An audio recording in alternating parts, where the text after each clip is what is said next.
Rise and shine, everyone! I'm back with a new story, and the title is Children of the City by Amadis Guerrero. So, let's begin with chapter 1.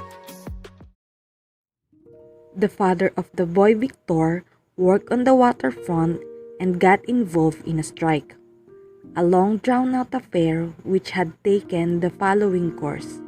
It began with charges that the employees were not being given just a compensation, that part of their earnings were being withheld from them, and that their right to form a union was being disregarded. It escalated with the sudden dismissal, for unstated reasons, for several workers, giving a rise to fears that more layoffs would be carried out in the near future. This led to organized defiance and the setting up of picket lines. Finally, one stifling summer's evening, violence broke out on the piers of the city. As the strikers were receiving sandwich and soft drinks from sympathetic outsiders. Victor had been and still was too young to understand it all. But when they were living in one of the shanties that stood in Intramuros, he would frequently overhear snatches of conversation between his parents regarding his father's job. "That's enough," his father would say. "We cannot take it anymore. They're giving money to others. They are depriving us of our wages, and they have this canteen which charges us whether we eat there or not." Then his mother's voice, shrill and excited, would cut in, urging him to swallow it all, accept what little was given to him, and stay away from the group that wanted to fight back. She spoke bitterly of the newly emerging union and the priest with his cohorts and his students, volunteers, who were trying to organize the workers. Victor's father defended these groups, saying they were only protecting the deckhand's interest.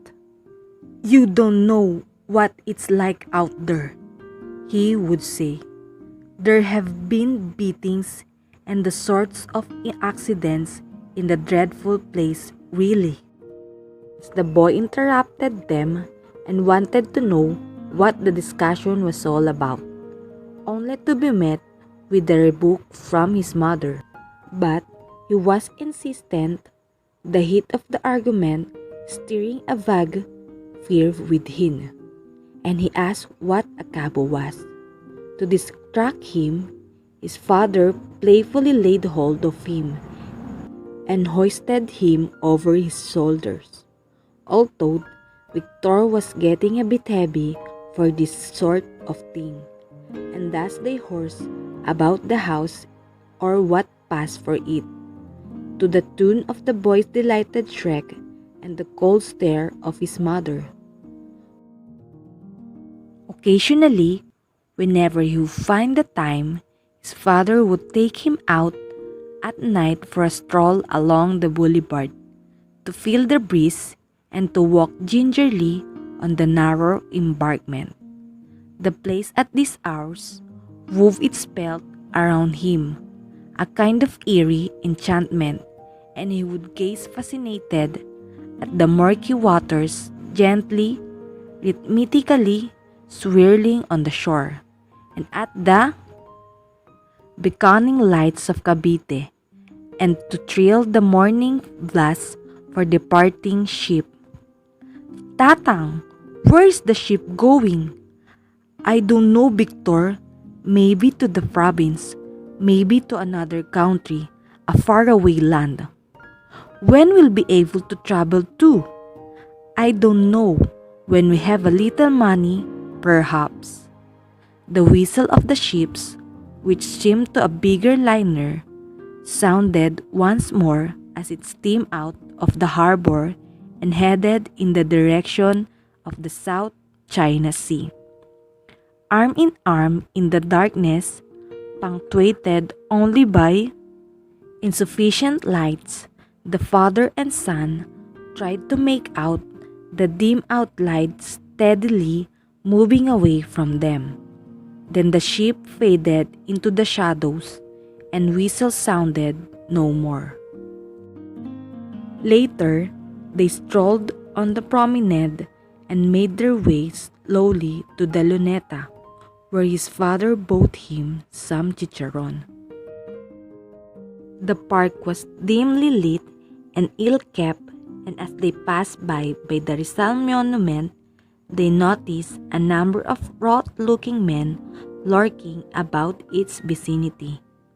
Two women, dressed gaudily and unaware of their presence, were approaching from another direction.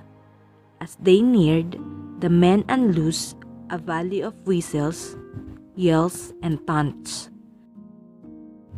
Then stones were flung, triggering screams and curses from the two. Victor was startled at hearing their voices, which toed high pitch and sounded distinctly masculine. His father hurriedly led him away from the scene, and to his puzzles, Quiris replied that it was nothing, just a quarrel, an incident. As an afterthought, he observed that the park had not always been like this, that once in the distant past it has been a clean and picturesque place. Maybe it will become beautiful again in the future, Victor said. A week after this, the docks strike materialized. It was called against a shipping from following the breakdown of negotiation. The picket drive on, and the strikers and their family, subsisting on funds raised by students' labor and civic-spirited elements, and the tide seemingly began to favor the strikers, and for soon the case attracted national attention. Victor's father would return home late at night from the marathon picket man in ships, exhausted but excited, and brimming over with enthusiasm for the cause. His mother made no comment, her protests having long subsided into a sullen silence.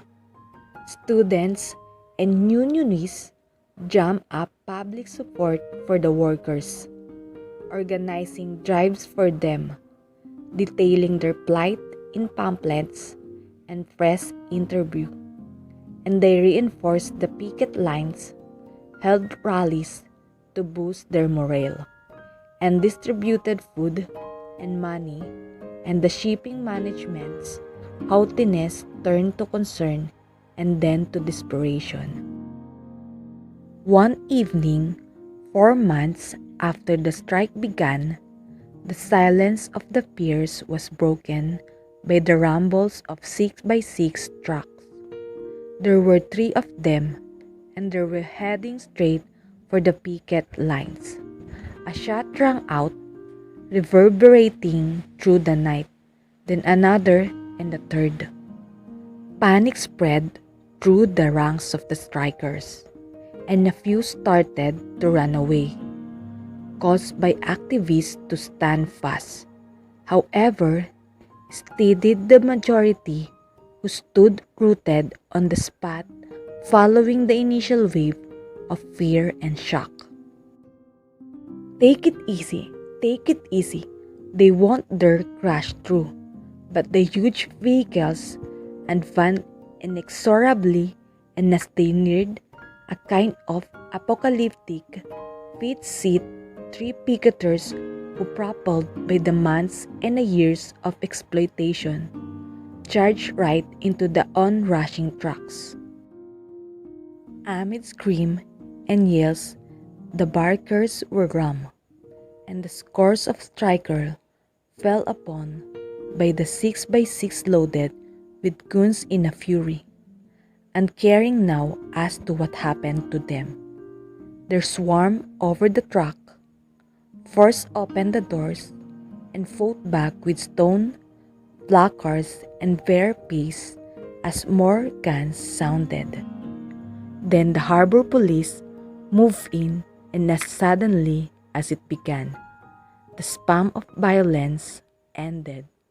The moans of the injured mingled with the strident orders of the authorities to replace the noise of combat.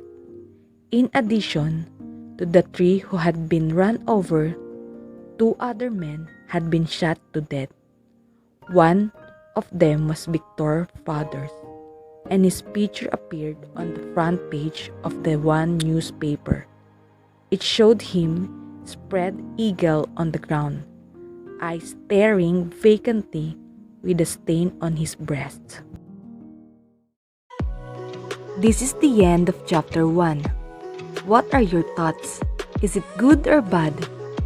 What will happen now to Victor? See you at chapter 2. Thank you and have a good day, everyone.